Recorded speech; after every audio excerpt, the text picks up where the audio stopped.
Baik, rekan-rekan sekalian, kita sudah bicara cukup panjang lebar tadi mengenai pengalaman rekan-rekan sekalian di wilayah Kencana, dari motivasi, pengalaman, dan tantangan yang dihadapi di sana. Pada akhirnya, saya ingin menggali ke teman-teman, kira-kira pelajaran apa sih maknanya, pelajaran apa yang teman-teman dapat dari pengalaman sebagai relawan di wilayah kita. Mungkin dari mana dulu? Dari kami dulu. Ya, terima kasih. Kita lanjut lagi bahwa ya memang ini banyak sekali dari beberapa kejadian bencana ya dan banyak pengalaman yang bisa kita terapkan dalam kehidupan kita dan kita tinggalkan juga pesan kepada mereka yang pernah merusak alam karena alam ini ibu kita, gitu kan? Jangan dirusak. Kalau kita rusak, kita kehilangan kehangatan dekapan kita. Kalau alam dirusak, hilanglah sudah. Gitu ya.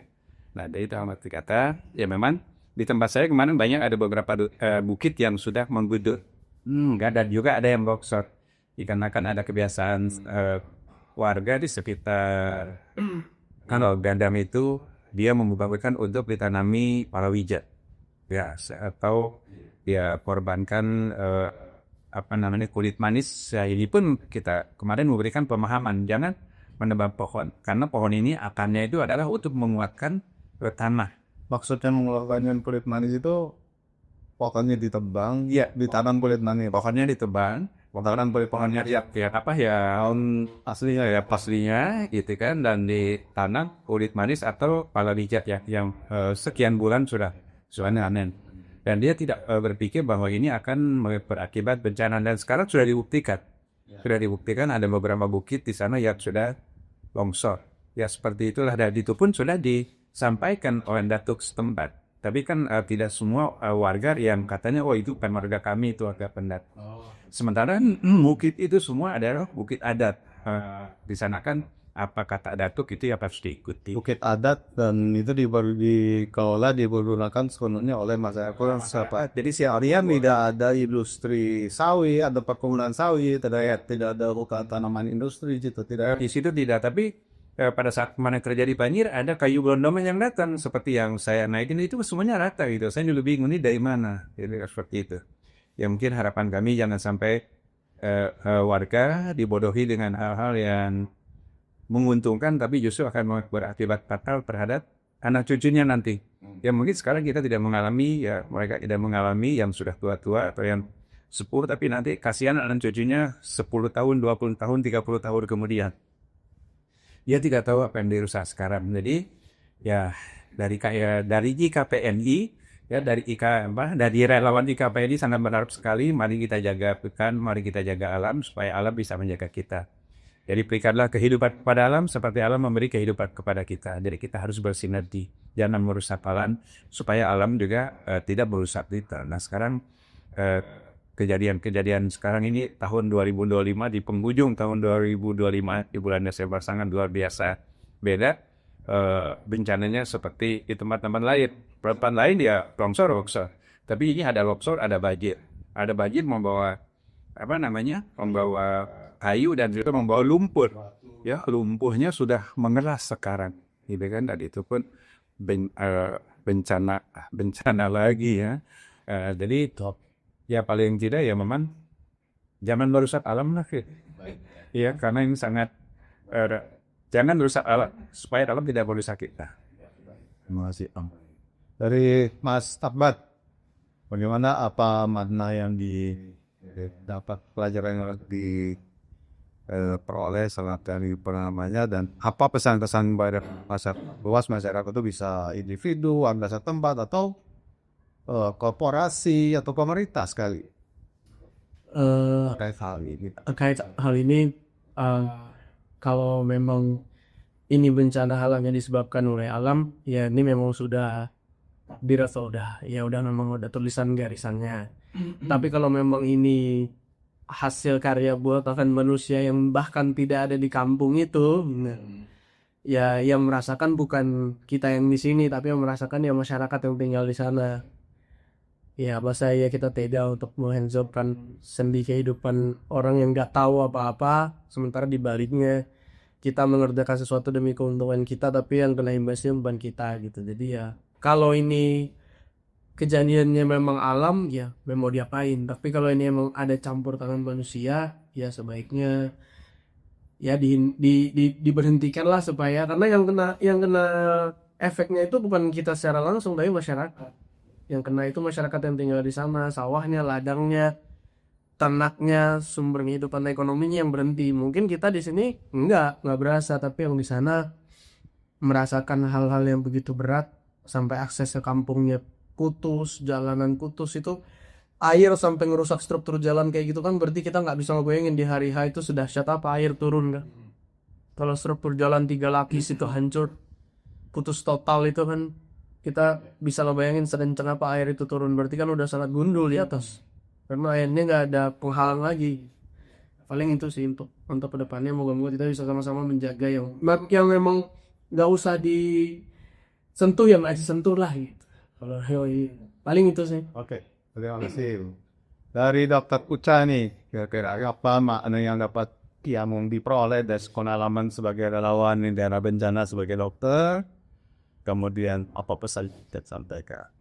Ya, kalau mengenai alam diwakilkan oleh Nasa Akbar, karena memang sama ya ceritanya. Sepanjang perjalanan saya dari Madiani sampai ke Mayam itu kanan kiri memang nggak ada hutan gitu, adanya teman-teman sawit. Sepanjang perjalanan sampai ke desa-desanya pun di sekelilingnya itu sawit semua. Saya kurang paham sih soal batas saya kesehatan. Dengan adanya kebun sawit isi, nggak tahu dampaknya seberapa besar pengaruhnya kepada kondisi ini. Yang saya pelajari itu pentingnya kolaborasi, Om. Antara relawan dengan yang lain, dengan masyarakat di tempat. Tapi kolaborasi itu yang bisa membantu kita maju lagi. Oke. Kalau saya tidak berhubungan dengan Mas Yasir yang ikut turun ke kami, tapi kita bergantian gitu waktunya. Wilayah tempat yang saya datang itu nggak akan dapat kalau malas Ya ada kesinambungan Kolaborasi. ada Oman Besi untuk ibu-ibu di sana, ya gitu. Karena saya ke sana buka posko kesehatan ya memang hanya sementara. Kalau sehari-hari tetap pakai dalam naik sama, ya nggak akan ada perubahan juga gitu loh. Iya. Oke. Berhasil. Baik, ini terakhir nih. Karena kita dari KBRI sesama keturunan dari pahlawan nasional Indonesia, dan kita belum bisa bergabung dalam organisasi Ikatan Keluarga Pahlawan Nasional. Dan alhamdulillah rekan-rekan sekalian ini membawa nama IKPNI dalam aktivitasnya sebagai relawan di daerah bencana.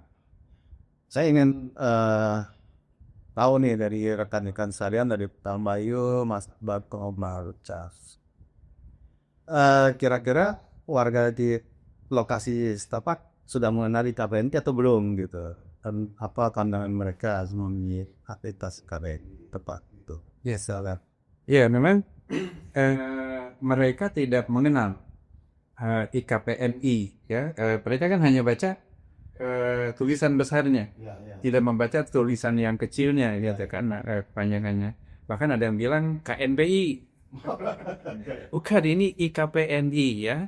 KARBI saya bilang dari Ikatan atau Keluarga, ya, Ikatan Keluarga Pahlawan Nasional, ya, Ikatan Keluarga Pahlawan Nasional Indonesia, ya.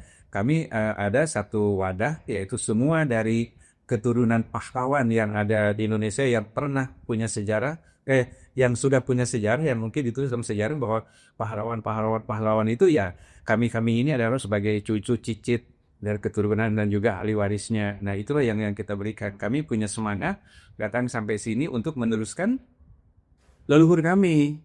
Kan itu kan. Jadi Koalisi KPNI ini adalah keluarga besar Ikatan Keluarga Pahlawan Nasional Indonesia. Jadi saya mewakili teman-teman, kebetulan ketuanya adalah saya bilang dari tanah Sumatera Barat. Kenal nggak sama Bung Hatta? Oh iya, nah gitu. Sekarang ketua umum dari IHAM PNMG namanya Mutia Harta, gitu kan. Jadi akhirnya semakin mengenal. Dan apalagi saya bilang di sini di Bayan Utara ada salah seorang pahlawan nasional, yaitu Haji Ilyas Yakub. Saya sempat ke Jianan dulu, ke makam ke sana, dan luas juga tempatnya, dan itu dijadikan setiap tahun upacara Hari Pahlawan. Cuman sayang sekali, saya mohon juga kepada pemerintah setempat supaya arealnya itu dibersihkan, karena karena ada kambing, habis itu hanya buat kotoran di situ dan segala macam. Jadi itu yang kurang dijaga, kurang dirawat.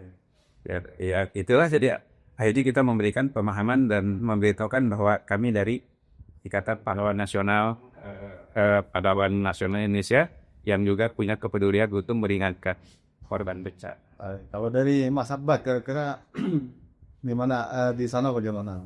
Awalnya nggak tahu, tapi kita kasih tahu kalau ini ada ada kontribusi dari KPNI apa, Ikatan Keluarga Pahlawan Nasional. Awalnya roaming tuh. Oh iya kan Buya Hamka pahlawan.